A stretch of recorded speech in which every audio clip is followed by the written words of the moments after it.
Good morning everyone, welcome to today's stream of sub-threshold overgear. Let me start everything up properly. Here we go.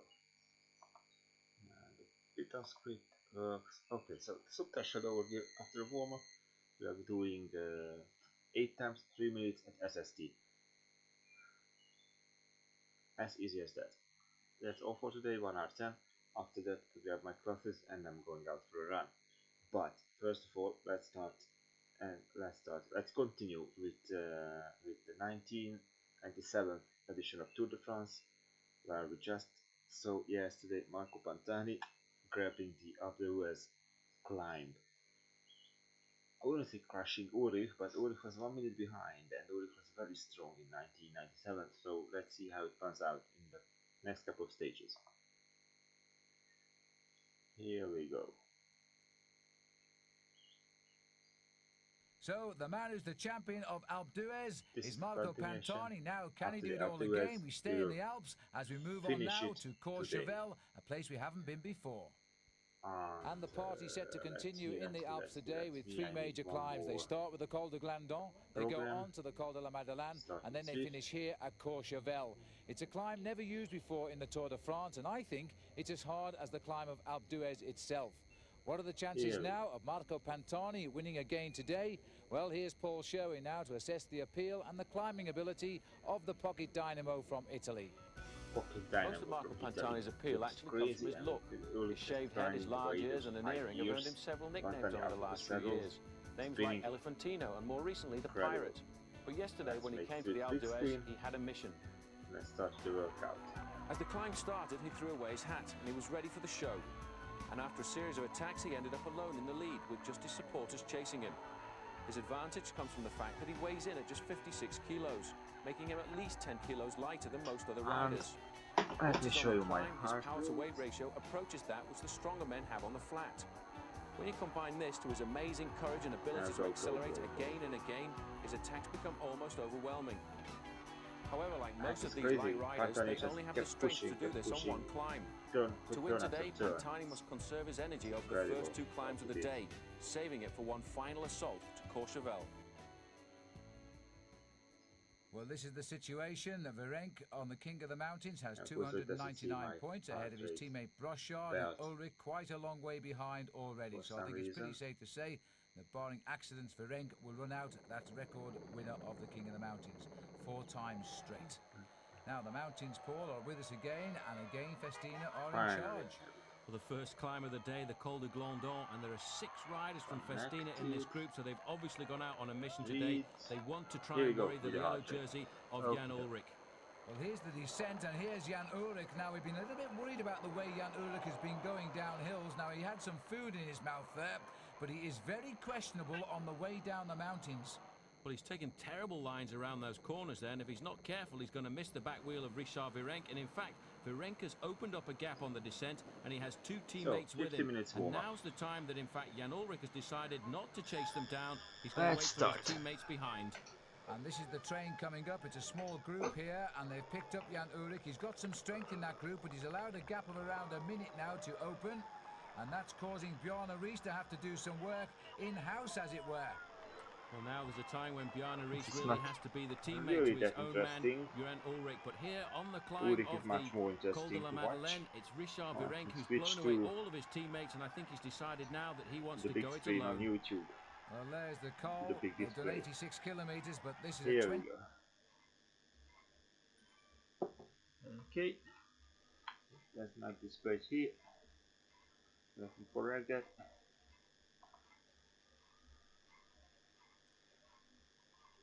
Here, and they've picked up Jan Ullrich. He's got some strength in that group, but he's allowed a gap of around a minute now to open, and that's causing Bjarne Riis to have to do some work in-house, as it were. Well, now there's a time when Bjarne Riis really has to be the teammate to his own man, Jan Ullrich. But here on the climb of the Col de la Madeleine, it's Richard Virenque who's blown away all of his teammates, and I think he's decided now that he wants to go it alone. Well, there's the col. They've done 86 kilometers, but this is a 21-kilometer climb at an average gradient of 7.6%. And I should also tell you that at the start this morning, one man missing at the signing in was Luc Leblanc from the Power2 team. He's been trying to retire for a couple of days, but the team has made him continue. But today, he didn't come out. Well, I think he's had a hard season, you know. He's always been dogged by injuries. That crash in the Tour of Italy when he hit the wall, and then in the early part of this year's Tour de France, he went down a couple of times too, and I think it all got just too much for him. Right, on to the Madeleine now. A very, very long climb. It's an all-category climb, so it rates amongst the best in the Tour. But even so, Paul, you called the Madeleine. In the Tour de France on this another nice ride up there. I actually abandoned at the bottom of the Col de la Madeleine. It's a very difficult climb at the bottom part. Climbs up for 21 kilometers. Unfortunately for Richard Virenque, there's just 1 kilometer remaining. And then a very tough descent indeed. But I think the hardest part about today's stage is the fact that there are 3 major climbs and the stage is only 148 kilometers long. You're either going uphill or down dale. Just listen to the noise of the crowd here. Here's Ullrich coming up the climb with Rees. They're running at around about 20 seconds behind at the 1 kilometer point. Fernando Escartin is here as well. And so he's actually climbing nicely into the overall picture now. He just seems to follow wheels, but he's never far away from the action. Well, this was remarkable. Richard Virenque always does something very special in the mountains. I'm not quite sure that his tactics are the right ones today, because from the top of this climb, he still has almost 70 kilometers to go to the finish, and it's a very long descent down into the valley before you have to climb up again to Courchevel. Well, having won the Glandon, now he's won the Col de la Madeleine. He knows now he's going to be the king of the mountains by the end of his little journey through the Alps here. He's riding extremely well. I'm not so sure it was a wise move to go it alone for Richard Virenque, because he is really taking on an awful lot. But even so, he's forcing again Ullrich to go on the defensive. And it's good to see them not giving him an easy ride at all. Most certainly, the Festina riders came out this morning with an idea that they would try and worry him. This is Laurent Dufaux, one of the early riders, putting the pressure on. But one man who is missing from all of this action is the yesterday's winner, Marco Pantani. And, well, as you said, he's a man that chose his climb. He's a powerhouse on a single climb, but over a series of climbs, he hasn't taken part in the action. He climbed up to 3rd place overall, though, and I'm sure that's where he would love to finish in Paris. Dropping back to the second group there only briefly, as we now see the descent here of the Col de la Madeleine. Very dangerous, but very fast descent. And one thing Richard Virenque can do almost as well as he can climb, he can go down quickly. Well, I never would have expected to see Jan Ullrich put under pressure on the descent, but on the final climb he made a brilliant move by working along with his teammate, and he finally pulled back Richard Virenque. So with 10 kilometers remaining on the climb up to Courchevel, there are 2 leaders, Richard Virenque and the yellow jersey of Jan Ullrich. Well, when we drove up here early in the day, Ullrich was grinding away. He thought this climb was desperately hard. It started around 14 kilometers from the end of the day and continues literally to the finishing line, because we are behind a small airport, which is for light aeroplanes which fly to the top of Courchevel in the winter, many of them carrying some high-powered people like the royal family of Britain, because this is one of their favourite ski resorts. Well, Bjarne Riis once again on the mountains, just trying to survive, I think, the Tour de France this year. At the front there, though, Jan Ullrich is doing a brilliant job. He's controlled all the attacks of Richard Virenque. I think Virenque now certainly paying for that long breakaway of his, and it's going to be very difficult for him to survive another attack from Jan Ullrich. But I think, Phil, the worst thing about this climb is once you get into the town here, you think, oh, it's all over, I've done it, I've got to the summit, because you've read the book and the book says you finish in Courchevel. But there's another 4 kilometers after the mountain top here, up to the summit. Yes, it does indeed. It twists right 4 kilometers to the summit. As they climb steadily up. But I think today, nice. Ullrich will need to go and shake hands with Bjarne Riis, because Riis brought him back into this race after the descent of the Col de Glandon. He got him back up to the leaders before the climb of the Col de la Madeleine. Now Riis seems capable of looking after himself. There's Peter Luttenberger just latching on. There's Marco Pantani. He's got himself a little bit more back into the picture now. Casagrande in the red cap as well. But they're all losing time to Ullrich and Virenque. And there is Alano too. So he's having a little bit better of a time in the Alps compared with those of the Pyrenees. I think the repetitive nature of all these very big climbs really has been too hard for the pure climbers of the Tour de France. The two men at the front, they look quite comfortable, and once again, Escartine now setting the pace, trying to pull himself back into the race, because he in fact is looking to finish first Spaniard in the Tour, but he's not making any inroads into the lead of these two men. Well, as they continue to climb, Pantani's group is timed at 2 minutes and 50 seconds. Here it is, and Luttenberger is now in trouble. He was favoured for a top 5 finish at this year's Tour, but he has never really been in the frame. It's a horrible little place on the road there. They actually turn through the town, which is a shortcut. It's actually not quite as long, but it's horrendously steep. Now we're outside the town with the two leaders. Very soon we should catch a glimpse of the little airstrip lying up by the summit of the climb. Ullrich will feel very content with the way the race is going now.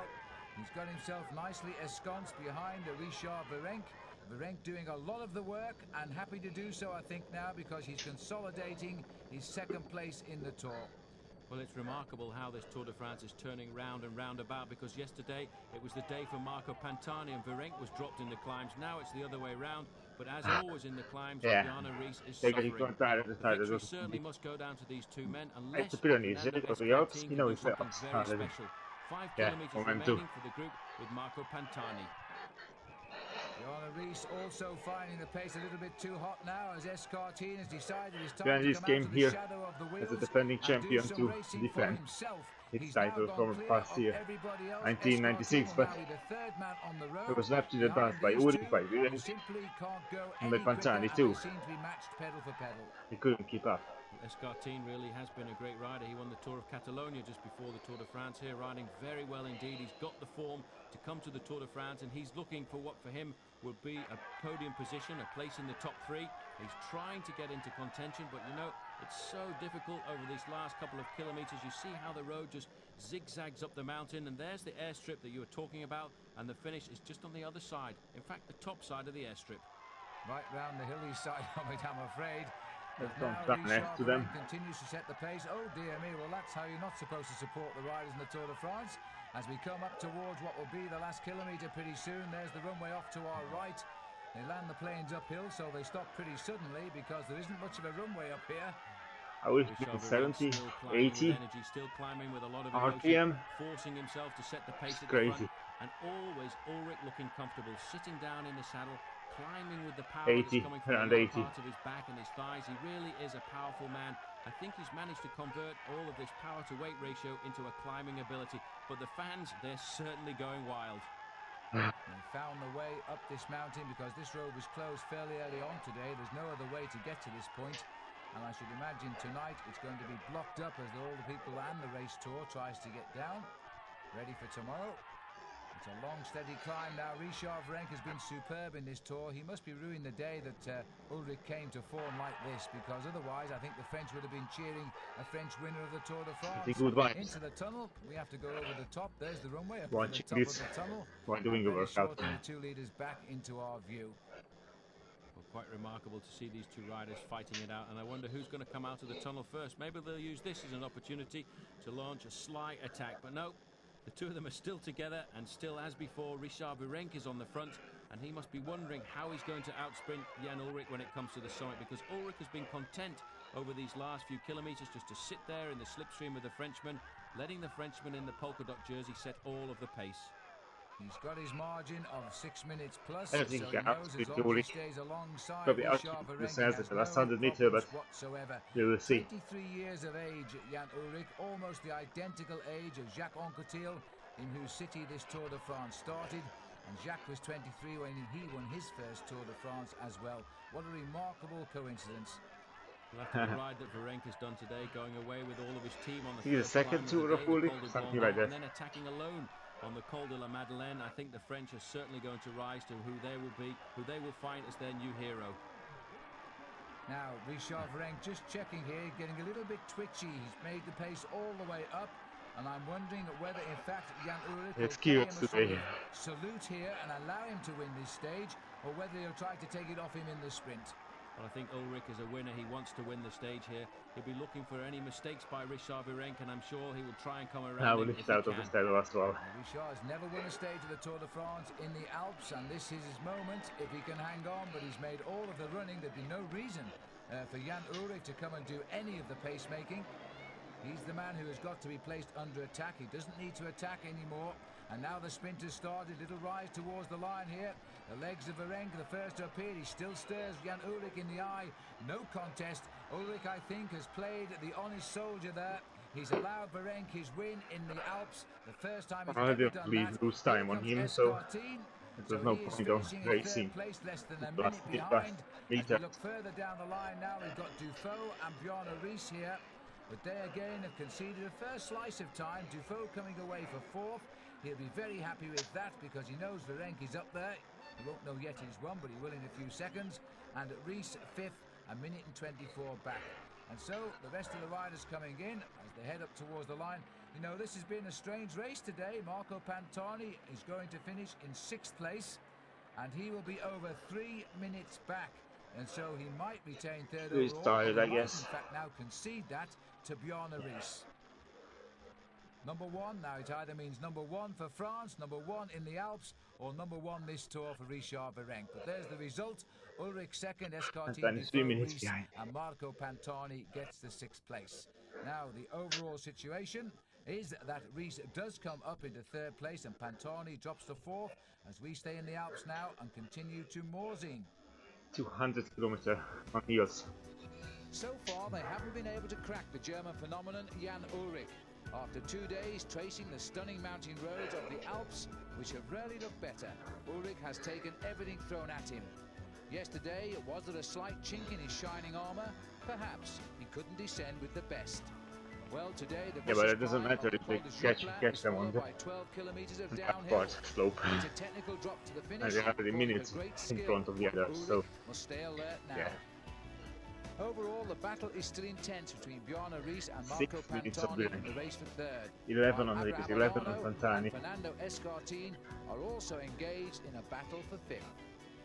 So Jan Ullrich is still looking good to become the first German rider ever to win the Tour de France. But of the tens of thousands of spectators who stand by the roadside every day, well, not surprisingly, their pinnacle is French. Richard Virenque. Virenque. Of course, Virenque. Virenque. Oh, Richard Virenque. Richard Virenque. Of course, they're French. Virenque. Allez, Virenque. No 1.5 minutes. Finish the warm up. Then we go into Streamlabs SST with 2 minutes fast. Well, We should push a low gear with 50 RPM based on the description of the absolute killer of a stage. A very tough stage indeed, but one which is normal for the Alps because it goes over some magnificent climbs. And Laurent Jalabert, he's trying to be the first to go over most of them. Jalabert, First col, the I like him. Tamier, was followed very soon by the Col de Forclaz. I find anything funny with my mic or sound, Finally, the let Col me de know. Colombier before the riders drop down into Cluse, and that horrendous climb, the final one of the day, the Jouplan. This is the Col de la Forclaz right now, and Laurent Jalabert, he got clear on the ascent of the Col de Tamier, which came at 62 kilometers. Virenque was second over the top there. He led over the group 2 minutes and 5 seconds back. Jalabert continued over the Col de la Forclaz, and on the Col de Croix-Free, he is still ahead and going very, very well. It must be a suicide mission, Paul. Virenque leads this group over now, 1 minute and 31 back. But it's a strange move to see the man who's the #1 cyclist in the world going out on a long breakaway. I think that just the fact that he's done this is the fact that he just cannot win a stage. He's being pulled up now by the Festina squad. Yeah. And once again, Richard Virenque Okay, let's go trying to to take streets over the for lead on the Col de la 3 Colombière. minutes. But look who's there, Bobby Julich. And Julich has got second place there. He's come right to the fore. Bobby Julich, he can ride right in third place. with him in Looking Zwift now over towards Morzine and the climb of the Col de Jouplan. And this is a real tough climb. This is the top of the Côte de Châtillon, a little climb just before the Jouplan. And in fact, this is Andrea Perron and Kevin Livingston. So the Americans having a My very knees good doesn't finish ride to the it. tour. Below RPM. Perron attacked. Livingstone went with him. 31 seconds at advantage there over Richard Virenque and Laurent Brochard. The clouds are coming down. They're in fact on top of Morzine of Voriaz there, which is high above the actual finish today. We are now on the start of the Jouplan, and again, Paul, the little man who's stayed hidden all day, Pantani isn't has it gone again? for this like a rabbit. Well, that's amazing. Yesterday he got blown out in the big mountains. I thought he was over. He'd probably recuperating from the accidents that he'd had. He'd come back in the Tour of Italy. He crashed again. He rode superbly on the Alpe d'Huez, and I thought maybe that was it. Pantani, well, he's certainly back. Well, he's making his move. He's got to make it early on because it's a long climb. But as we said earlier, you've got this long 12-kilometer descent down to Morzine to the finish. And Pantani can descend pretty quickly, but he'll want any time gaps on the way up. And he's found his acceleration here. Now, it's been a rough ride all day for these riders. Pantani has done absolutely nothing but follow the wheels, and now he's making his attack. But you could almost regard this stage here as I don't need the flag. I hope you have Vandenbrook outside. Off the Joux plan here, the finish used to be 20 kilometers away from the summit, and today it's merely 12. And that's down to the different way they approach Morzine now, as they bring them in round the back instead of right round on a big loop. Anyway, back to the chasers now. Bjarne Riis, who's in charge of his little protege there, Jan Ullrich, and doing a bit of pace-making here by Ullrich. Ullrich was his number one man. Concentration here on Now it's the other way around. He's tasted victory now at Alpe d'Huez and wants to repeat it here at Morzine. He usually wins 2 stages when he does get a shot at them, Paul. Well, if he's come back to the old Marco Pantani that he was a few years ago, this year he's only had 1 victory, Phil, and that was just a couple of days ago on the slopes of the Alpe d'Huez. But this climb is a very deceptive climb indeed. The Tour hasn't been here for several years. It's very steep, and riders using a gear around about a 39-tooth sprocket on the front and something like a 25-tooth sprocket at the back. So you get an idea. Very steep, 39 to 25. Well, they are very, very low gears indeed for top professional bike riders, but this is a tough climb. I remember seeing it when it was first climbed a few years back now into the 70s, and it really did cause carnage amongst the peloton. Very difficult descent as well, although a very fast one. So if Pantani can build up a good enough lead, he stands a great chance of pulling himself back into the lead. When he did accelerate right at the base of the climb, there was little or no resistance from the group. Here's the remnant of the group now. Riis leading, Ullrich, Virenque never far away, Escartine is there. And the rider, I think, tacked on the back, I think it's Bobby Julich. It is Bobby Julich, isn't it? It's Bobby Julich there in the red crash helmet, so he's doing a great ride. The Americans certainly have improved over the last couple of days. They're getting stronger, I think, as the Tour goes on. There's the devil. He's going to have a hard time if he doesn't keep to the road, because one of these days, I think he's going to trip over his tail. His tail, yes, let's hope not. There's the saddle of Marco Pantani, the yellow saddle, but it doesn't match the jersey yet. He'll take a little bit more time out of Jan Ullrich, who is still this race very much under control. Just don't, man, just don't. Riis, no less, Don't run too close to them. The Pantani on the climb, but now it looks as though Riis has fallen to the back of this group. That might be the first signs he's now taking the pressure, as in fact Virenque is the man applying the tourniquet. Well, he's thinking about another stage victory. He knows the man in front, Marco Pantani, is a very good climber, and if anybody is going to catch him, only Richard Virenque can do that. Again, a little bit of picture breakup. That's because of the microwave link-up from the motorbike to the helicopters here. But Bjarne Riis are once again under pressure. Well, this has been a great, great tour too for Richard Virenque. He's always been in the thick of the action. Bjarne Riis, well, he suffered virtually from day one after he finished behind in that first crash. He always seems to have been catching up rather than leading the Tour. And now we're going back to the man who's leading the day. There's the banners for Cedric Vasseur. Well, that's what happens when you get the maillot jaune at any stage of the Tour de France. There are those people who are then not ashamed to put your name up front. Cedric Vasseur a long way down in the overall standings. I'm pretty sure when we get to the top of this climb, there'll be a few Marco Pantani banners, but you can see Pantani now getting out of the saddle, accelerating when he can. He realizes that if he's going to take this stage victory, and I think in the back of his mind what he's also thinking about is moving himself up back into 3rd place in the overall standings, because he did use that yesterday to Bjarne Riis. What he really wants to do, I think, is get onto the podium and also get another stage victory along the way.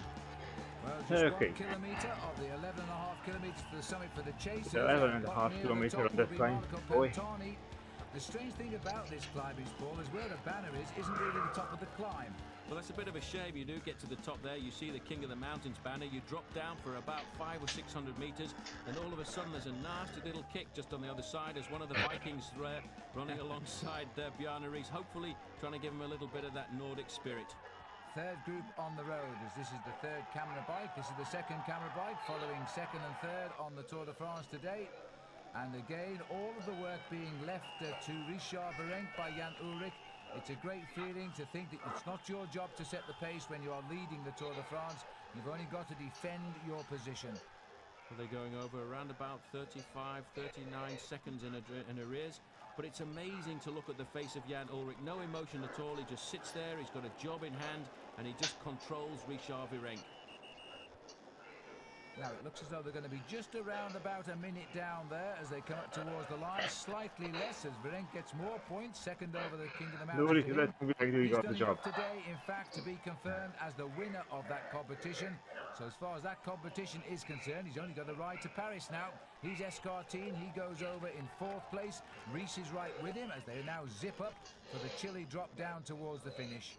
But what a position. Look at this. Marco Pantani right over the back of his saddle there. Because he doesn't have so much weight, he has to make himself as aerodynamic as possible to try and keep his speed very high. And once again, in 2nd position there, Richard Virenque chasing. And Jan Ullrich there just backing off a little bit. I think trying to imitate the style and the lines that the Frenchman is taking around the corners. Very narrow descent this, and you've got to stay vigilant. It's tricky. There's some very sharp bends here. Pantani is absolutely flying down. See how steep it goes down now. It is a very, very steep climb. There's 5 kilometers to go. That's 3 miles for the finish. And Pantani is actually still pulling time out of the others on the way down. I'm not surprised. It's great in the downhills. Corners, you see, not using the biggest gear. The interesting thing about a descent there, as once again Ullrich is off the back of the pace that Richard Virenque is setting. Virenque, in fact, not only is he attacking Ullrich on the climbs, but he's now decided to attack him on his weak spot, which is on the descents. But you know, Jan Ullrich is nobody will ever say he's had an easy ride in this year's Tour de France, thanks to Virenque and some others, because they've always put him under pressure. They've tested him at every opportunity. We keep forgetting he is only 23 and a half years of age, and he's still a lot to learn. He's only ridden the Tour de France twice, and he's finished 2nd so far, and it looks like he's on course for his first victory now. I tend to worry about the choice of his equipment as well. He's using these very light carbon fiber wheels, which may well be that they don't have the same rigidity as the steel wheels and spokes that are being used by Richard Virenque. So when he does go into those corners, maybe his bike's just a little bit spongy, causing him not to quite have the kind of morale he should have and the confidence going into these descents. Well, you're right in that respect. He certainly doesn't have the same confidence as Virenque.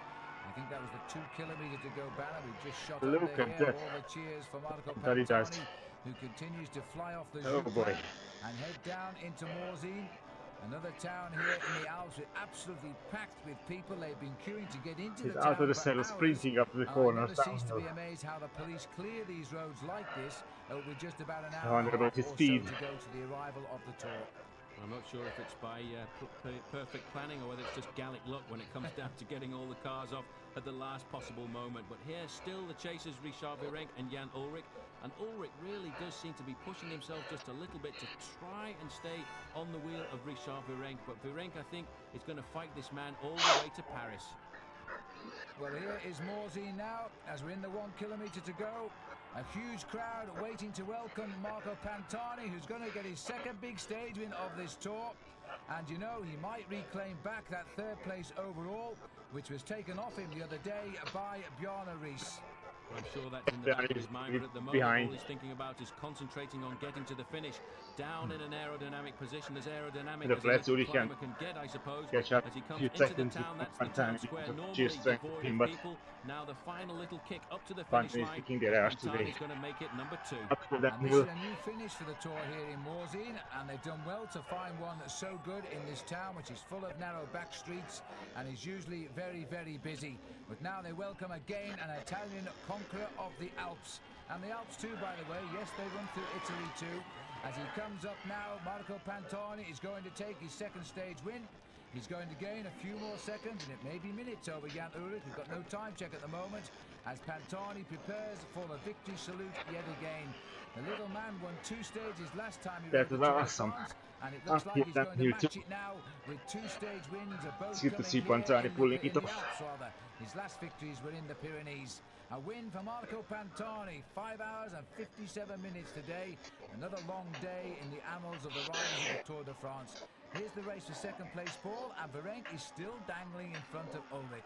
Well, he won't give up. He goes into all of these corners flat out, just hoping he can put a little bit of pressure on the yellow jersey. They're inside the town now. They're looking for the town square. Ullrich, we have to concentrate Every here. time Jan Ullrich manages to bring himself back into the slipstream of the Frenchman. But I think he's going to pay for those efforts over the next few days, because since the start of this Tour de France, he's either been riding at the front or he's been chasing down Richard Virenque. Well, it's a familiar scene. This is like a reenactment of the finish of Courchevel. And still leaving Virenque looking at the man behind and hoping he's not going to put in a sprint to take the second place off him. And I don't think he is. He's come right onto the shoulder, though, of Richard Virenque. But as Virenque just winds it up a little bit, there's no sign of Jan Ullrich really digging for those pedals. So second place, another formality just won the same time. of the stage for Richard Virenque. He's the man that's done all the work, and I think this is the way Ullrich says, I'm happy with third, you've got nothing on me, you've gained no time, and I'll stay right here. He allows the Frenchman his moment in front of his home crowd. Immensely popular this year. Richard Virenque gets second on the stage. Ullrich takes third. The gap, a minute and 17 seconds. Here's Bobby Julich. Well, a great ride by him to stay with these leaders of the Tour de France. Francesco Casagrande on his shoulder, coming around the outside, looks like beat Zerberg. Well, Bobby's not going to get fourth, but he's put in a great ride this afternoon. Phil, I think that's Zerberg getting fourth place, Casagrande fifth, and Bobby, he's going to be happy with sixth. And there, coming over the line, is Bjorn Rees, just about 2 minutes, and 5 seconds down. They're still riding awesome. Well, Hannibal crossed the Alps with the elephant. In fact, it was an elephant who won today. Elephantino, Marco Pantani, was first home at Morzine. So he won the stage, but he didn't win the yellow jersey, but he won't be too worried about that. He did take more time out of Jan Ullrich, and not many people are doing that. Pantani beats Richard Virenque of France, so Italy gets a 1-0 victory over France there. Jan Ullrich third, Zerberg finishing fourth. Overall, Jan Ullrich maintains that big lead of 6 minutes and 22 seconds. He's aiming at the winning margin now, by the way, of Pedro Delgado, who won by 7 minutes and 13 seconds back in 1988. Now, congratulations to Richard Virenque. He is the new King of the Mountains, 1997, for the 4th year in succession. Paul Sherwin is with you. Quand même, vous avez rentré dans l'histoire du Tour parce que c'est presque gagné maintenant, la 4e victoire de suite dans le Grand Prix de la Montagne. Ouais. Avec les points que j'ai marqués aujourd'hui, le maillot à poids, il est encore pour moi pour la 4e fois de suite. Et nous, on a fait un petit concours dans le village avant de l'arrivée. Toute la France est derrière un seul coureur, Richard Virenque. Oui, je sais, je suis au courant et je les entends tous les jours sur la route. Virenque. It must be a marvellous feeling. Well, 143 survivors are saying goodbye to Morzine and France. We're now heading into Fribourg and Switzerland. It's time to move on yet again. Just one more inside. You know, the Tour de France is the greatest mobile sporting show in the world. Every day it transports 3,500 people to their next destination. And of course, we're no exception. Today we're leaving Morzine, we're heading off into Switzerland. But we're leaving behind us here 3 marvellous days in the Alps. 3 days which have left us with great sporting memories and great scenery. It would be fun to run with the broke cadence of the 50 RPM grinding.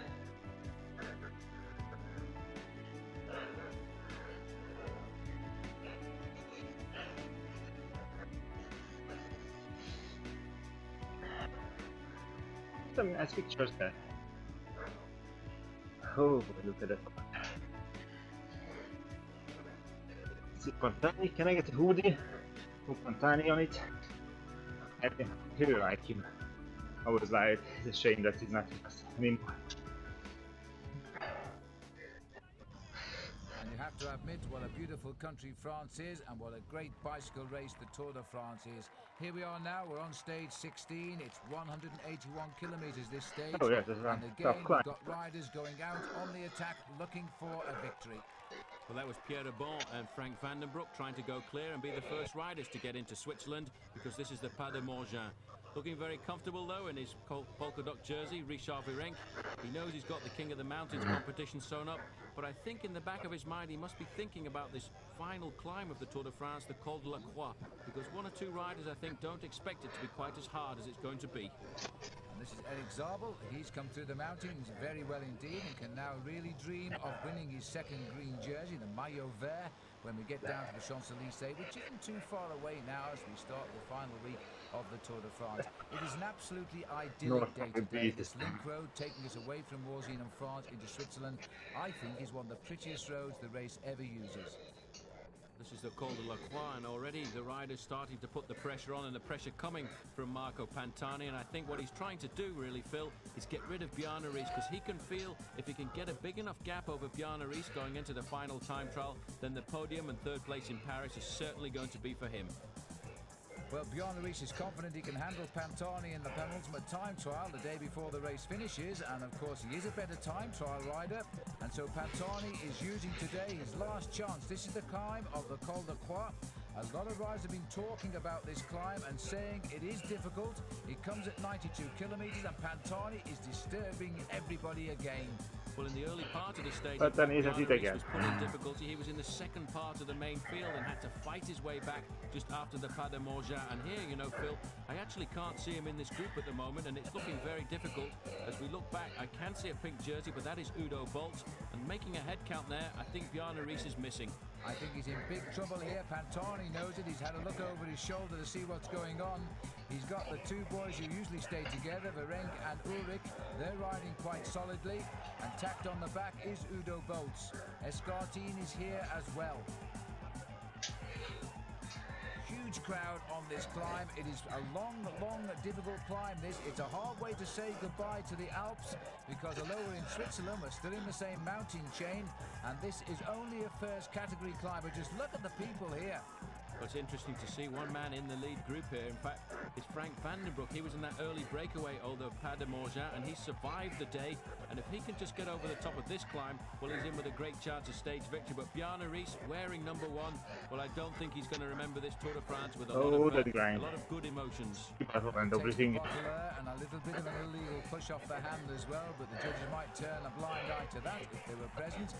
But it's no doubt he is in difficulty on this climb. He's not enjoying the climb at all. There are rumours beginning to circulate amongst the riders that he is quite ill, but even so, he's still in the Tour.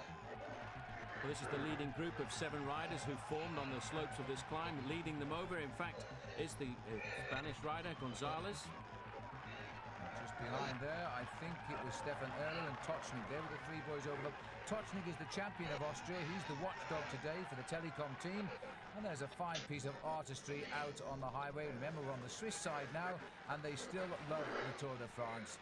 Now, these riders are climbing the col, and they're running it just on 2 minutes behind that leading breakaway, which was going clear on the climb of the Pas de Morgin, and is still clear. But Riis now is in terrible trouble, because he's almost 4 minutes behind the leaders on the climb. Look at the state of Bjarne Riis here.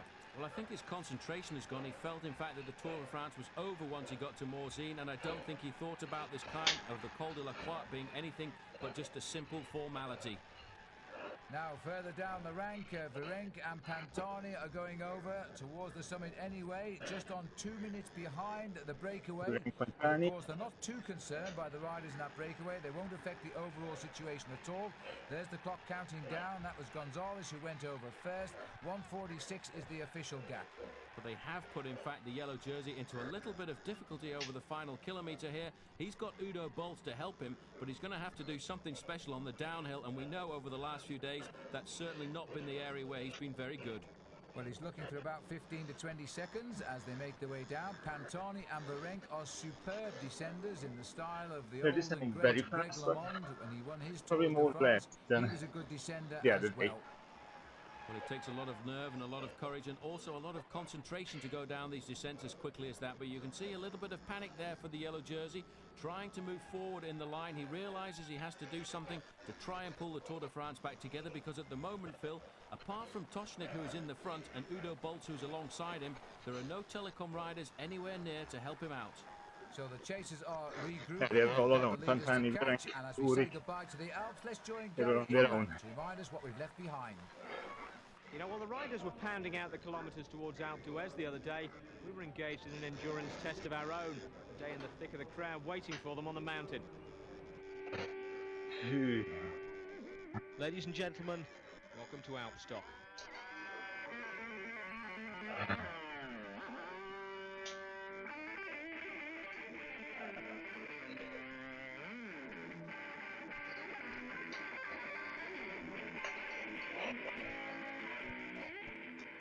longer just a stage on the tour. Alpe d'Huez has become an event on the international itinerance calendar, like running the bulls at Pamplona or the Munich Beer Fest. It combines elements of both. This year, the multinational crowd was swelled by the Danes. Bjarne Riis didn't play the Alpe on his 1996 European tour, so this was their first chance to catch it live. Riis is the best!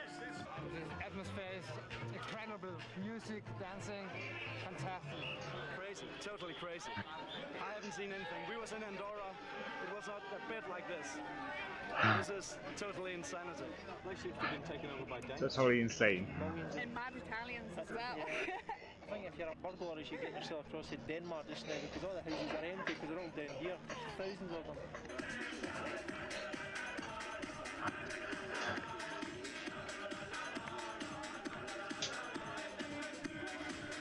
At least some of the insanity in evidence was probably down to the day's unofficial anthem, a song for Europe, if stupidity ever becomes the single currency.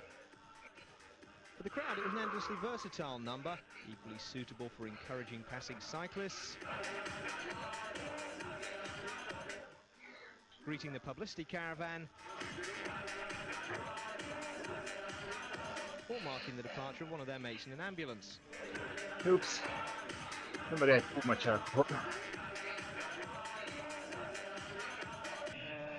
There's that song that I did.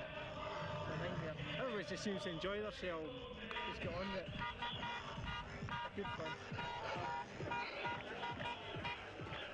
Inside the beer tent, a few stone-faced purists were actually watching the cycling, while outside it was watching the clear cycling. The crowd had peaked too soon, and by the time the leaders arrived, they had nothing left to give. The Indian chief did stay with Pantani briefly, but after offering half-hearted encouragement to the stragglers, the rest of the crowd decamped to the tent for the finish.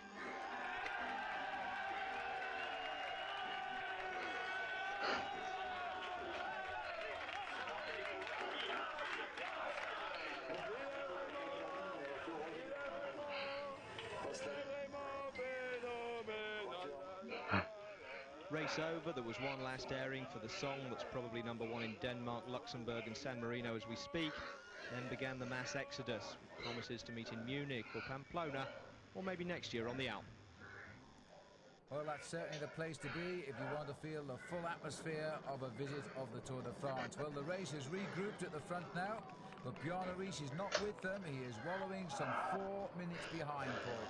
Well, that's quite remarkable. I don't think you would have expected that on a nice little road into Switzerland, because, you know, he did feel that he was going to get third place in the Tour de France when the final time trial was around Disneyland, but I don't think he would have expected to have lost as much time as he has done today.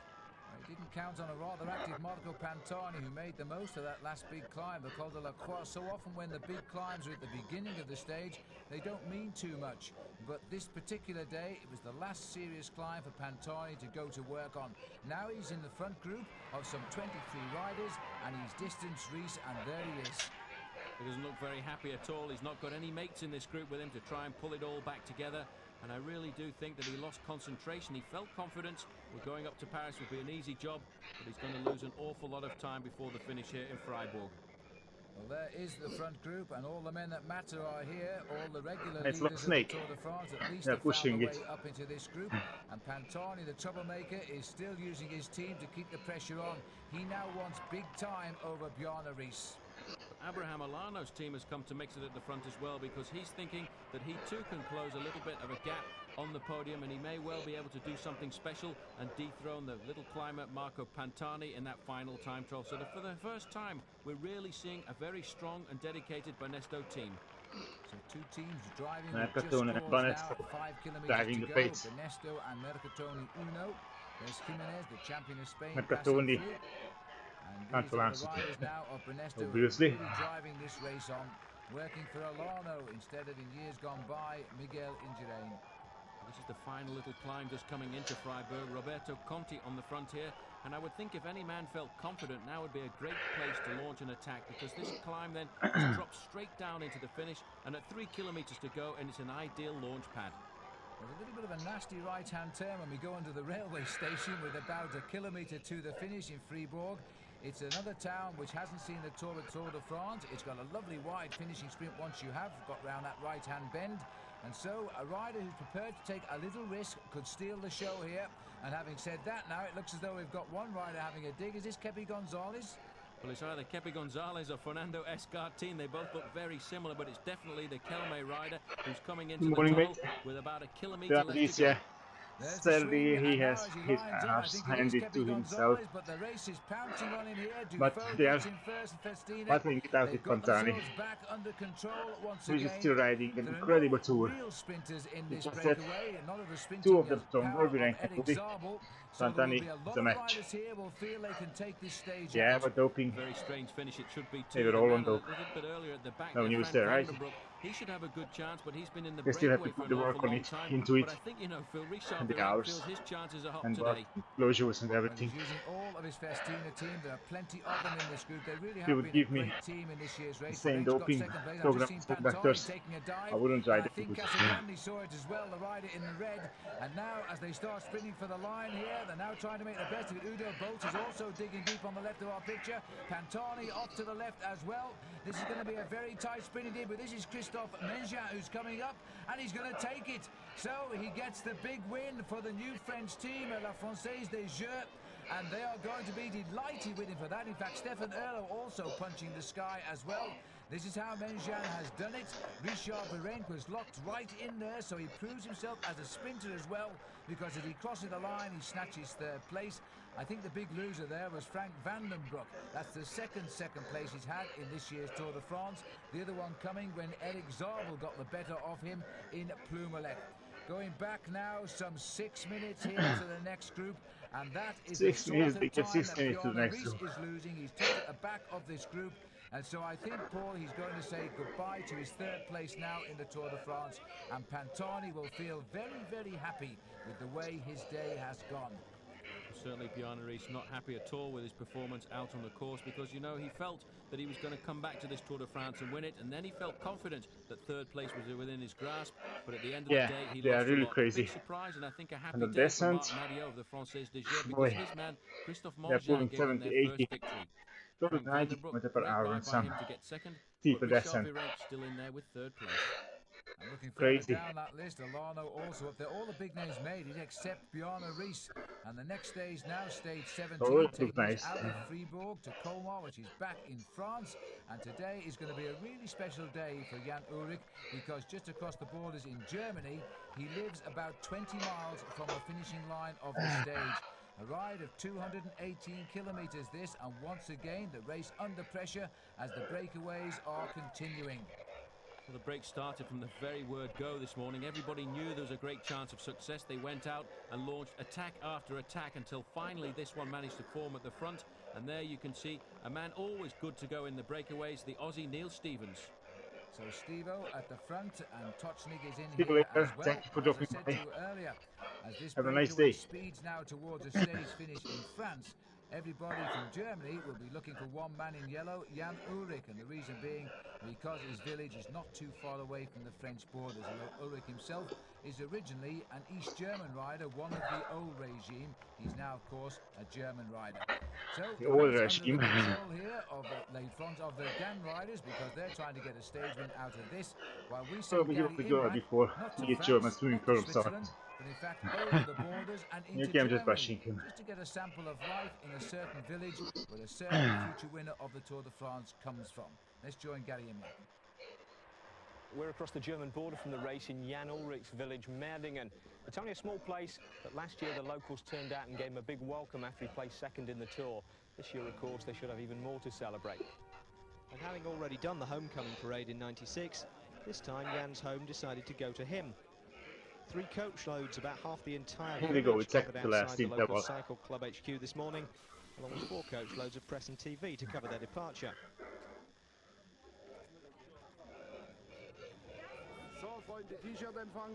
Guest of honour was his mother, who'd made the journey from the family home in Rostock, along with most of the family. Das ist my brother. Das ist mein Brother. Der hat sonst eigentlich nicht solche Haarfarbe. Man bemerkt mal, er hat sich die Haare für den heutigen Tag gefärbt. Er ist sonst dunkelhaarig. Ist nicht ganz gelb geworden, aber es sollte gelb werden. Es ist überwältigend hier. Ich komme ja nur gar nicht vom Platz hier weg. Dieser Empfang hier in Merding und schon als wir ankamen hier, wir haben unser Auto auch ein bisschen geschmückt, entsprechend, dass man uns auch als Fans erkennen kann. Da kamen die Kameras und ich meine, bis jetzt hat das hier auch noch kein Ende genommen. Es ist wirklich, ich weiß nicht, wie der Jan das aushält, diesen ganzen Rummel. Echt, also das ist wirklich sehr anstrengend, aber auch sehr schön natürlich. With a destination board reading Jan, get your foot down, the Ullrich convoy headed for Colmar, Jan's girlfriend Gabby having already gone ahead to avoid the media circus. When her boyfriend's racing, Gabby gets slightly less time with him than the Credit Lyonnais girls. But then Jan didn't get this far this fast by socialising. He started racing at the age of 9, which by the look of him could have been last year, and at 19, socializing, yes, do that. Die Fahrer kennen Sie, die weißen Trikots der Letten, ganz links das weiße Trikot von Jan Ullrich, dem Weltmeister. Meine Damen und Herren, eine Sensation. Well, I think you probably get the gist of that. And by becoming world champion at the age of 19, Ullrich was emulating the man who currently makes his bikes, a decent rider himself in his day. Jan Ullrich ist auch mit 19 Jahren Weltmeister geworden, wie Sie damals. Was halten Sie von dem Fahrer Jan Ullrich? Wird das mal ein ganz großer? Ja, natürlich schwer zu sagen. Die Zeit ist natürlich ganz anders. Aber ich denke, jetzt geht nicht mehr so schnell. Wenn man jung ist, muss man etwas länger warten, um an der Top zu sein. Ja, mich schweigt es natürlich schon mit so Leuten wie Eddy Merckx oder Dietrich Thur verglichen zu werden. Ich denke mal, mit 19 Weltmeister ist es schon gut. Aber ich will jetzt versuchen, noch weiter hochzukommen, sprich irgendwo Olympiade mal zu gewinnen oder bei den Profis wirklich mal die Tour irgendwie mitzufahren und gut zu fahren. Da arbeite ich drauf hin und werden wir sehen, ob ich dann wirklich so gut werde, wie die, mit denen ich verglichen werde jetzt. 4 years on from that interview and only 3 it's after like turning grounded. pro with Telecom, Not grounded, is but living up to the put comparisons. to the ground. At 23, he's the same Yeah, age not only as Merckx when he won the first of his 5 tours, but also Jacques Anquetil when he won the first of his 5. Anyone with a feel for cycling history and a few bob to spare could have done worse than put an accumulator on at Ladbrokes. Whether the long hours of training on the steep roads around Merdingham eventually rank him with the greats remains to be seen. But barring disaster, win number 1 is definitely in the bag. I warn you though, if he underlines that win with a stage win today, the cycle fans of Merdingham may feel compelled to give us a reprise of this.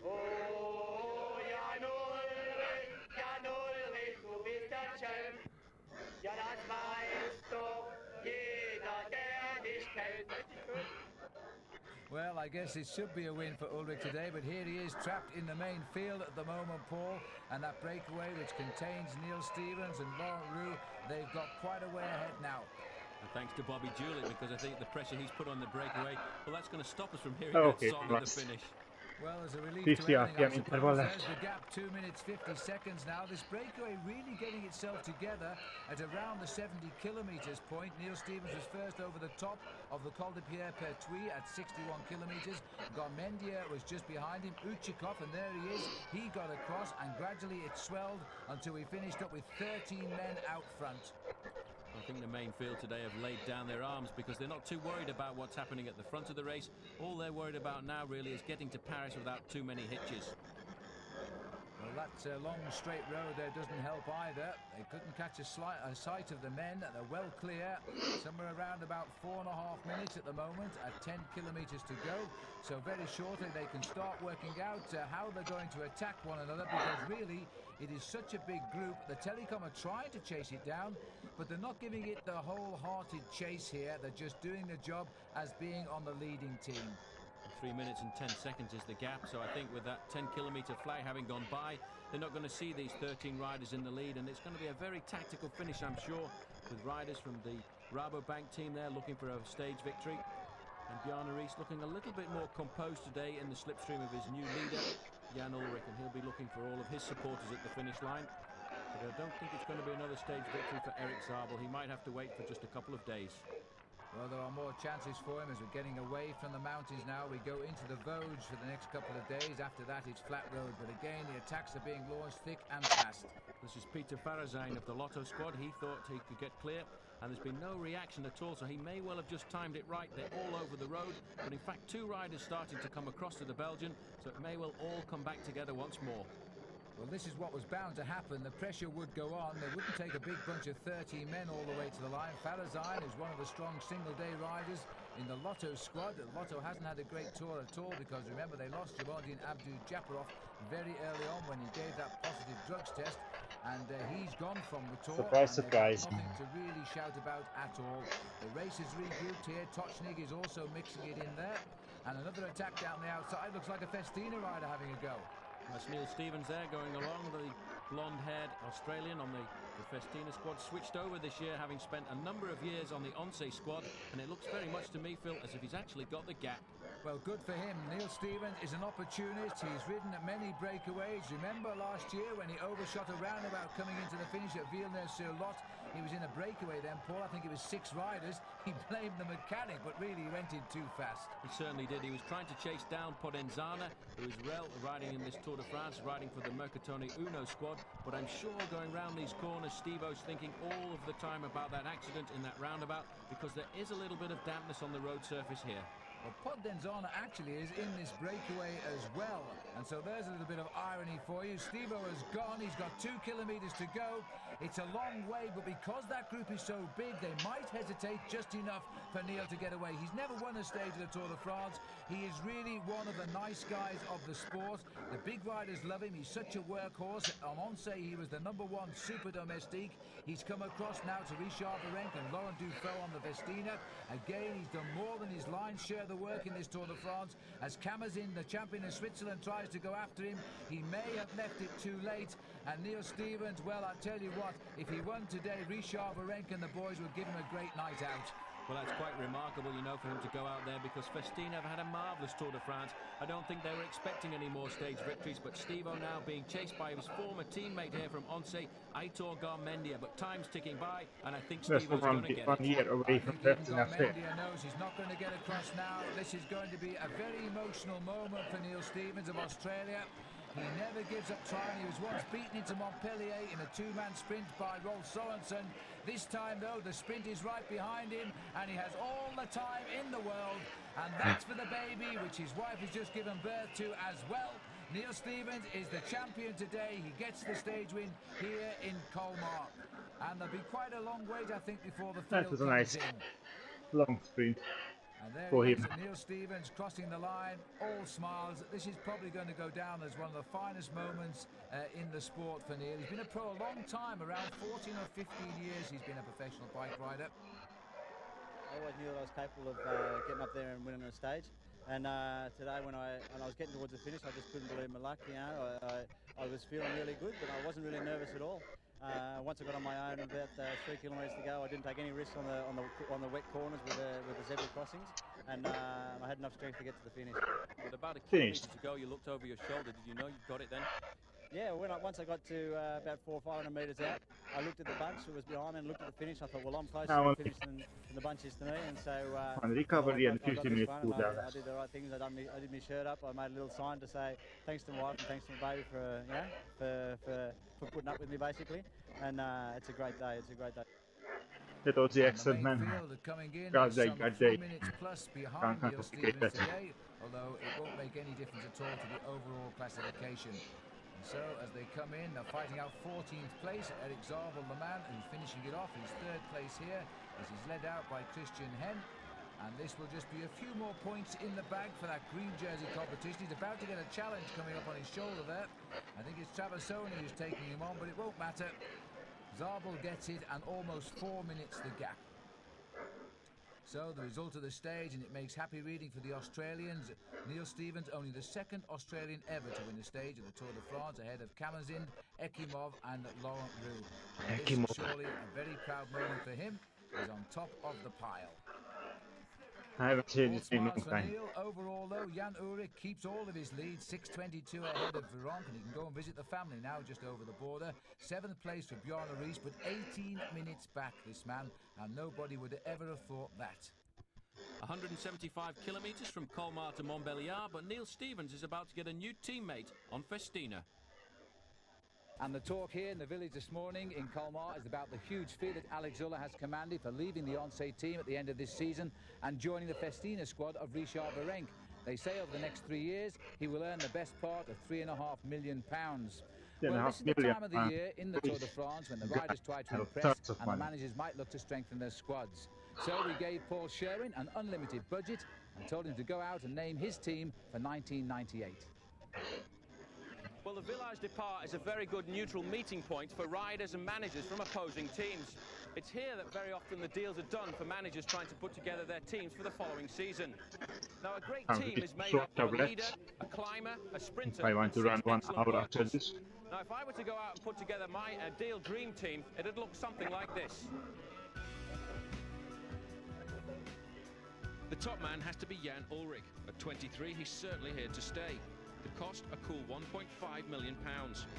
My climber would be Marco Pantani. Heading for 3rd place this year after so many injuries means next year he'll be even better. The choice of sprinter is more difficult, but I think I'd have to go for Mario Cipollini. He might not finish the tour, but he'd certainly get a lot of press coverage in the first 10 days. Johan Museeuw would be the team captain. His knowledge of how to race is the best, and he'd make the tactical decisions on the road. The next man would be the tough Aussie Neil Stevens. The advantage of Stevo is that he can work for the team on the flat and in the mountains, and his experience is invaluable. From Spain, Jose Maria Jimenez has been this year's revelation. He'd play an integral part of the team in the mountains. Roberto Conti from Italy has been a consistent professional for many years. You know you can count on him when the hammer is down. After top performances over recent years, Udo Bolt has proved that he's always there to help his leader. The 9th man would be Stuart O'Grady. He's already good enough to lead out the sprints, but with development within the team, he's got a great future. Well, I think quite a few team managers would like the money to buy that quality of a racing team, especially for the Tour de France. Well, here's one of the men on Festina now, not worried about the arrival next year of Alex Zuller. And because Didier Roos is trying to get away on his own and fly the flag, Festina have ridden so well. They really have. Every time there's been an opportunity, they've put their men at the front and tried to toughen up the race. They realise that is where they reign supreme. It's on the mountains, and this time it's the turn of Didier Roos to try and set the race alight. Well, the early parts of the Grand Ballon, it was Casagrande who went over the top there ahead of Jalabert on the Ballon d'Alsace. Though now we've got Didier Roos who's trying to get clear of the rest of them, and he has a gap of around about 3 minutes. Well, he's a great time trialist. In fact, last year when he rode for Gann, he beat Chris Boardman in the time trial of the Criterium International. If he wants to stay clear now, he's going to have to put a very good solo effort in.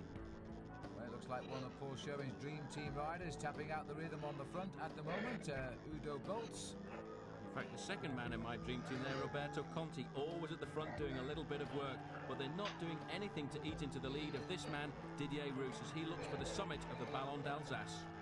Well, Didier Roos was with his partner and teammate Pascal Hervé, but for no apparent reason, Hervé seemed to surrender and drop back, and he's let Roos go up by himself, and Hervé, I think, has now been picked up by the chase, while over the top of the Ballon d'Alsace, a 120 done and 55 kilometres still to go. The back of the main group here, you can see a lot of riders suffering, and the fact there are so many crowds, so many spectators here, it's almost impossible to attack. There is Pascal Hervé, so he has been brought into the main field, and the main field being led at the moment by Laurent Dufaux. I think a little bit of confusion at the bottom there. Hervé really didn't know what to do. They thought they were putting Jan Ullrich into pressure, so he sat up and waited for his teammate Virenque, and there could have been 2 men in the lead, but for Festina today, there's just 1 man. This is the way to slow down the chase. Just put 2 teammates on the front, get a big crowd around you, and nobody can go by you. And so Didier Roos's gap must be opening quite dramatically at the minute. 3:37, it's official over the top of the Ballon d'Alsace. The last time we came over this hill, by the way, was in 1982. It's a very, very difficult climb, and Roos now is over the top. No more climbs left of note. He's now making his run for the finish at Montbéliard. In fact, another man having serious difficulties again there is Bjarne Riis. He's a long way behind. And what a great place to get a view of the Tour de France. Goodness knows how they got up there, but you wouldn't catch me up there. Anyway, quite dangerous. They can see this far down. They're going to pick out the man from Festina. And the French are having their best tour for years and years, Paul. Well, that's the way it is for several years now. It's been a total Italian domination, but it seems now there's a rejuvenation of French cycling, and really a rejuvenation of Festina, because they are the team that has gone out and hit home. The other French teams really haven't quite had the success of the team that was based in Andorra and has now come back to France. In hindsight, the rejuvenation. But now with Lanny still running for home here with 5 kilometres to go. I don't think there's any doubt he's going to win the stage. His lead is still going up here. There's no real chase on behind. He's hit them again at the right moment. And Pascal Hervé, you know, must be kicking himself now because he was with this man. Well, very strange. I don't think he really knew what to do, but interestingly enough, a group of 9 riders has got clear, and they'll be looking for second place out on the road. And once again, 2 Festina riders in that squad, but at the front of the main field, the work being done by Benesto. So Didier Roos, look at this now. He's got the chance here. He knows how far ahead he is. All he wants is the stage prize. There's nothing else. It's $7,500 for the win here, and he's just waving to the crowd. He's conducting his own orchestra. He really is enjoying this. This is just a continuation of the tremendous success of Festina. After Neil Stevens comes Didier Roos. Well, that's going to make it 2 out of 2 for Festina. Brilliant ride by this man. They went out originally to try and put Jan Ullrich under pressure on the last few climbs of this year's Tour de France, and it worked. And it worked for them by putting a man in the lead. And again, Bobby Julich is in that chase group of 9, but Didier Roos, he knows he's got it, and he wants to be a chef d'orchestre. Well, why not? He's got 1 kilometre to go. A sheer pleasure here. His lead over the chasers is more than 5 minutes, and they are in danger of being swept up by the field. So all the time in the world now. It'll take him about 1 minute and 20 seconds to ride this last kilometre of the course at this speed, and they're not going to close any of that gap on him. Well, I don't think he can believe it. He went out today with one mission, and that was to help his teammate Richard Virenque. But sometimes plans backfire, and it's backfired in a very nice way for Didier Roos, because it's going to get him a marvellous victory as he comes up to the line, not even having to worry about how far behind anybody else in this race is. So another French victory. I think this is victory number 6 in the stages for the French, giving them their best tour for many, many years. So Didier Roos crosses the line. Festina continue to build up the money in the coffers as they win the daily stages. And look at this from the group here. Pascal Hervé, who was with Roos, got dropped. He still won the sprint for second place. They just can't do a thing wrong. Third place taken out there by Bobby Julich. So a good ride by Julich, who simply gets better and better. Here's the main field coming in. There's the clock. It's a big time gap, and again Zabel is trying to clean up for the rest of the field. This sprint, in fact, will be for about 11th place. He's being challenged on the line here, but he's not going to get anywhere. Zabel gets the sprint, and more points for the green jersey. So that is the main field coming in. The yellow jersey of Jan Ullrich safely home yet again. Didier Roos the winner today from Pascal Hervé. Bobby Julich of the US and Cofidis getting 3rd. Laurent Roux taking 4th place overall. So overall though, the change, well, there simply isn't any, because Jan Ullrich still has that 6-minute 22 margin. As we look further down the list here, Jan Ullrich finishing 35th today alongside Marco Pantani. There's the confirmation still of the 6 time minutes. gap. 10 minutes Sometimes 10 13 now minutes. to Pantani. Fernando Escartin is there as well. On we go. We stay in the mountains for just one more day. Indeed, Festina have won the last 2 stages in this event. They've had 4 stage wins in all since this race began in Rouen. What's the chances now? Perhaps Laurent Dufaux winning at Dijon and giving them 3 in a row. We've had 19 racing days in the Tour de France. We've had 14 different stage winners. They've had their great moments, but where are they now? 14 first stage winners.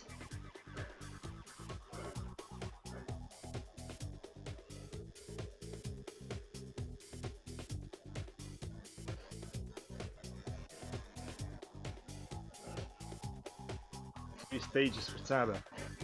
Nice.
A lot of stationers. Ross Sorensen here, not among the winners Few yet, years at later, least in this year's Tour de France. we had 3 or 4 He might have stationers been. that He was were the first Danish rider to win dominating the Tour by de youth France earlier postal. this year, the classic race. Anyway, this is a breakaway of 14, and Paul, it really got away right from 0 kilometers today when Arno Preto got away. They obviously felt they had a great chance of escaping the pack because the main competitions are almost decided, and here the 3 leaders of those competitions riding side by side, almost as friends. Well, we're heading towards Dijon, which of course is famous Interesting. for mustard, and I'm afraid Wonder none of why. these riders are going to be in the hunt today because they have dropped back minutes and minutes behind. The biggest time gap we've recorded so far is approaching 20 minutes down. 1 kilometre to go, and I suppose in Dijon we can expect a very hot finish. Well, I'll tell you what, Paul, the bunch is completely out of it. This is the rest of the group. Now, the 2 riders who slipped away here are Bart Voskamp of the TVM team and Jens Heppner of the Telecom team. Heppner out in front. Strangely enough, Voskamp was in at the kill towards the end of the Tour last year when he was taking on another Telecom rider, Christian Hen, and he beat him then at Endai, and now he's going to take on Heppner and go for him as well. As Bart Voskamp goes to try and get TVM as second stage, and remember they got the first one by disqualification, and Jerome Blijlevens is the winner. Now Voskamp has gone for the line. He's making a little move to the centre of the road, but now coming on his left is, it looks as though Jens Heppner. Oh, and they've clashed here. Heppner goes straight across the road as they cross the line there. Boy. Well, Voskamp, I think, is the winner, but the way the judges are operating here this year, I'm not so sure. Here is the sprint now for 3rd place, and it looks as though Traversoni is going to get 3rd, and that will be Francois Simon of Gans who slips there in 4th place. Look at this, Paul. Really quite remarkable. In fact, I think if Voskamp hadn't been there could have been a serious crash coming up to the line. Well, in my opinion, Voskamp has done nothing wrong there. He's got the victory. If anybody's done anything wrong, it's possibly Jens Heppner. But let's go to Paul Schurin because he's much nearer the judges. Yeah, that was interesting at best. He's right down in the finish zone. Well, Phil, once again, a pretty dramatic sprint, but the judges have gone round to their booth just to check the slow-motion replay to see if there were any infractions. You can see the sprint here. This is the man in yellow, is Bart Voskamp leading the sprint out. A fairly straight sprint for him down the middle of the road. Jens Heppner on the other side comes across and leans into him. And in fact, I think Heppner was almost on the point of crashing. Both riders using a very big gear indeed. And Heppner uses the shoulder of Voskamp to stay safe, keeps himself upright. Voskamp goes over the line in 1st position. I don't think there'll be too many problems with that. Well, let's have a look at the main field coming in, almost 18 minutes behind here, and a rare sprint win for Cedric Vasseur there, who takes out what will in fact be 15th place. But this controversial sprint has resulted in the disqualification of both riders. They have been placed 10th and 11th. Mario Traversoni is the winner. Let's find out what's happened. Because they were both making a wrong maneuver in the final sprint. It's a strange decision to make because normally you can only put a rider back to the last place in the group that he was in. Yeah, that's right. But for this special case, we found it so flagrant that we made this decision. The idea is to try and keep the sport clean? Exactly. But it's not a popular decision with the crowd. Wow. It's not. Too bad, but what can you do? Jens, can you just tell us what you think about the judge's decision?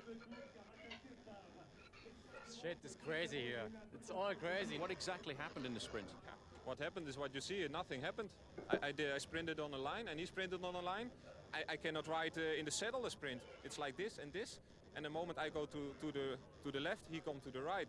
That's a sprint. We just close together, but it's a sprint. It seemed very much as if he actually fell onto you. Yeah, that looks for me also. But that's not a problem for me. The problem is I did it right, and I don't think he did it wrong or something. But the jury did it wrong. Well, I think one has to feel a great deal of sympathy there for Bart Voskamp. I think the judges made a great error. Anyway, they've given it to Mario Traversoni. He's managed to smile now, but when he was told, he couldn't believe it. And making the day normal to go shoulder to shoulder, literally, in the sprint. Anyway, it's made no difference, of course, to the overall situation. All of these riders finishing in that big bunch, nearly 18 minutes back. So the time gaps now are the same as we line up for the last big time trial of this tour, 63 kilometres. We have now moved up the motorway to Disneyland. And here is one rider now trying to deliver a blow that might give him a fine overall finish. He wants to be the best Spaniard, Paul. Abraham Alano, and in fact he's imported that bike, the Pinarello, you can see there, based on the development of the Espada of Miguel Indurain, and a very fast and mean machine it is too. Signing in, we're getting used to seeing his autograph now as last man to come up in the And we're finishing. Another test for him today, but he with has a a big margin kilometer. now, so I don't think he worries too much as we go back to see the departure of Marco Pantani, who's managed to move clear of the rider in 4th place. So if he does just a reasonable time trial, Paul, he'll be on the podium in Paris tomorrow. Well, certainly he really would like to do that, but out on the course, Abraham Alano is riding a very good time trial, but it is a little bit tricky, but I certainly think this time trial suits the stronger men for the flat. And Richard Virenque, well, I think he's going to have a very hard time on this course because it doesn't suit him as much as the time trial course did in Saint-Etienne. Well, as we see the departure of Virenque here, the finishing time on the board is being held by the last rider in which what's going on down here? Well, this is Bjarne Riis. He's had a problem there. He's trying to get back onto his bike. He did stop for a change. I think it was a puncture, but now he doesn't seem to be able to get his foot in correctly there. He's playing around with those shoe covers. Oh boy. And he's actually going to stop again. Well, this is unbelievable. This has not been Riis's day. There's about $7,000 worth of machinery just been held across the road there. Bjarne Riis actually fell off when he came to sign in at the start. He then reported and got a 20 seconds late departure. Now he's had a flat out. You can have the best technique in the world. If it doesn't work, because he is about means to bad catch shit. the rider in front of him, and that would be Casagrande.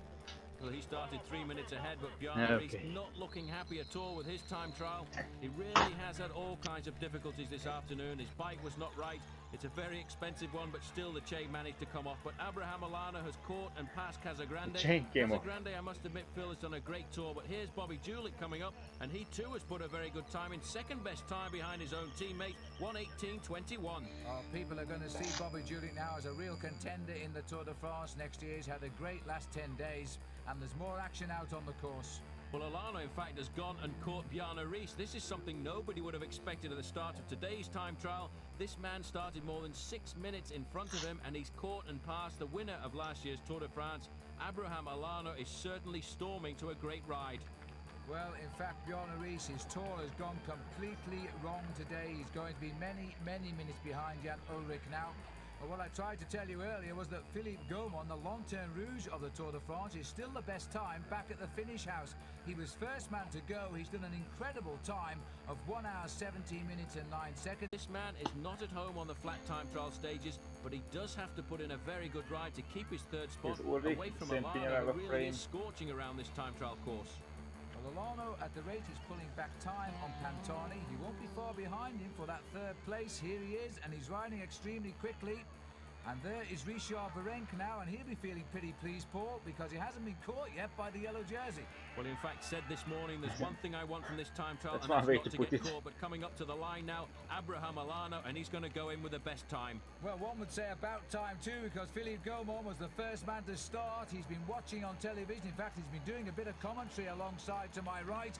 But now he's seeing Abraham Alano finally get a good time that is going to remove him from the leaderboard as number one at least. Alano, 1:15.57 is the new leader. He has produced what we all knew he could do. A great time. So look at Riis, a long way behind, 1:25 and only 88, nearly 9 minutes, nearly 10 minutes. Okay, in the meantime, while we're watching a good it, ride by Pantani. He'll be happy with that. I think he's gone inside the time that he'd set this morning. 14th time for him, 4 minutes and 35 seconds lost. It's good enough to keep his third spot. Absolutely. Alano, though, he'll be up to fourth now. Richard Virenque's got his own problems. If he looks over his shoulder, he could well see Jan Ullrich is getting him in his sights. But I think Richard Virenque will be feeling reasonably happy with this ride.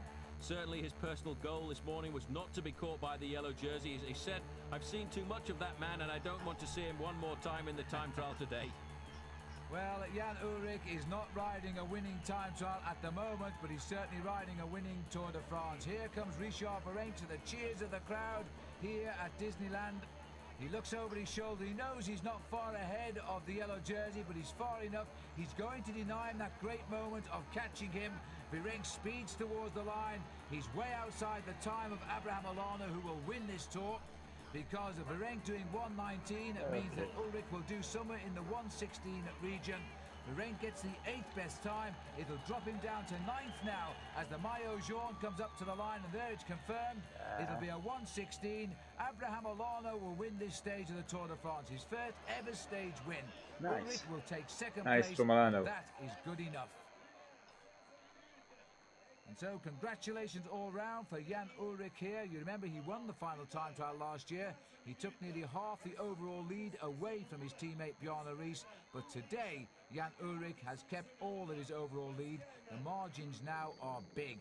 And so Mickey Mouse has presided over an extremely good stage of today's stage of the Tour de France, although Bjarne Riis might not agree. Alana winning by 45 seconds of Ullrich. Philippe Gaumont, the Lanterne Rouge, gets third on the stage, and a great ride from Bobby Julich, who finishes fourth. Okay. Eric Decker there in fifth. He won the Olympic silver medal in the road race back in 1992. That was the 1997 Tour de France. We have one stage, yeah. We have one stage left to go to Paris. Yeah, here we go. And Ullrich won this tour. So that was it. It was good to see them in action again. Or the old faces. With that, finish the workout, and I'm going out for a run. Thank you everyone for tuning in. Thank you for watching. Cheers everyone. See you tomorrow.